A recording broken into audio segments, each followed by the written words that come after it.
2006 award for emerging leadership, which Indian got it. Do you know who Bangaloreans paid rupees 20,000 to take a selfie with? Do you know who is called as the muffler man in Indian politics? Yes, you got it right. I am going to talk today about Arvind Kejriwal and the need for giving politics a chance. At the outset, I am going to talk about his journey to Indian politics. Arvind Kejriwal was born on 16th of August 1968. He is just 46 years old. Okay? His father is an engineer, a mother a housewife, because he's got tremendous credentials from the point of education. He is a mechanical engineer who studied in the Indian Institute of Technology, Kharagpur. After graduating from IIT Kharagpur, for a brief period of time he was in private sector. He got disillusionized from private sector. He wrote Indian Civil Services examination and got into IFRS, the Indian Revenue Services. He met his future wife Sunita in IRS. After some period of time, he went on 18 months sabbatical.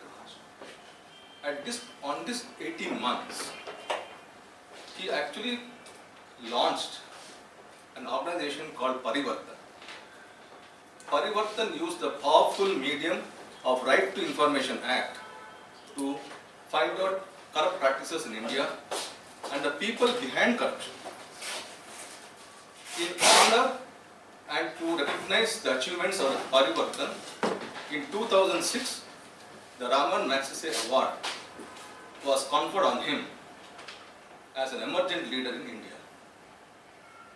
Surprisingly, in the same year, he gave the lucrative IRS. He didn't have money at that point in time. Okay, he was just out of service. But he wanted to do something to achieve clean politics. He was lucky. He had the cash prize of the Raman Magsaysay Award. He used this as a seed fund to launch an institute, an NGO called the Public Cause Research Institute. This institute became very famous in a small period of time, in a short period of time. Arvind Kejriwal shot into the political limelight when he joined Anna Hazare and his team. Anna Hazare, Kiran Bedi, Prashant Bhushan, his son, and several like leaders came together to form the India Against Corruption. They laid siege, as you remember, they laid siege to Delhi in the early part of 2012, and they got tremendous amount of public sympathy, tremendous amount of public support. What were they all about?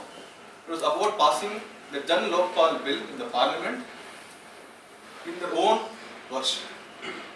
Unfortunately to him, the entire thing came as a flop. Arvind then thought about this. Why cannot I do anything to clean Indian politics, even though my NGO is very powerful, right?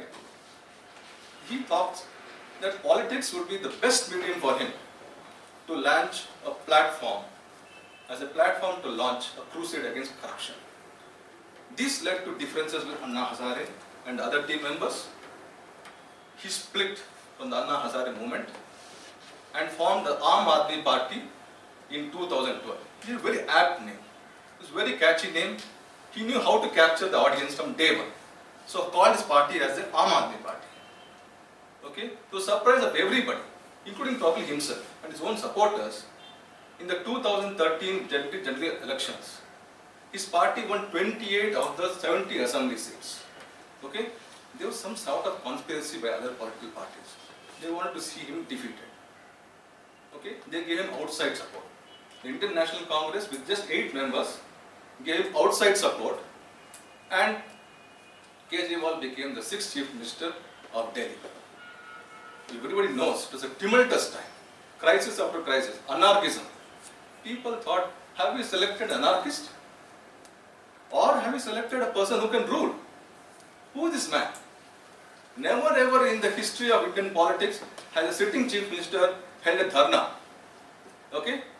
Dharna, whole night dharna, revolutionary concepts, some good points also. Revolutionary concepts, by ordering the CAG audit on electricity distribution companies. He went to even put an arrest warrant on Dhirubhai Ambani, on Mukesh Ambani. People were stunned.